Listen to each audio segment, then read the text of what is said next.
अगर आप भी चाहते हैं राजीव रॉक्स के ऑडियो और वीडियो सबसे पहले आप तक पहुंचे, तो लाल बटन को दबाकर चैनल को सब्सक्राइब जरूर करें और साथ में बेल आइकन को दबाना ना भूलें। मजा लाल को पिछुआ हरे में लूट गया यारे में, मजा लाल को पिछुआ हरे में। राजीव रॉक्स मौगिया जाने छियो खाला तो हरियार के झमेला लूट गया यारे में, मजा लाल को पिछुआ रे में लूट गया यारे में, मजा लाल को पिछुआ रे में। मौगिया जान छियो खाला तो हरियार के झमेला लूट गया यारे में, मजा लाल को पिछुआ रे में लूट गया यारे में, मजा लाल को पिछुआ रे में।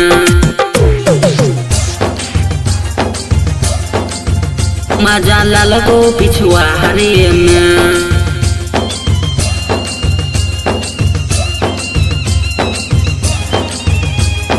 डीजे हरिओम बसंत को, डीजे हरिओम बसंत को, डीजे हरिओम बसंत को, डीजे हरिओम लूट गया यारे में, मजा लाल को पिछुआ रे में। अरे नैहर के छी तू खेला करी, सबसे सुनै छियो छी हतरी। हाँ देहिया के अपनी जोश में रखने छी छौरा के बस में।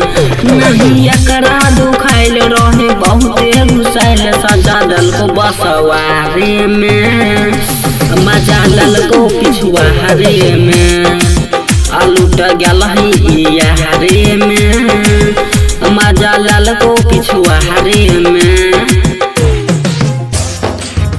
मजा लाल को पिछुआ रे में। डीजे हरिओम बसंत को, डीजे हरिओम बसंत को, डीजे हरिओम बसंत को, डीजे हरिओम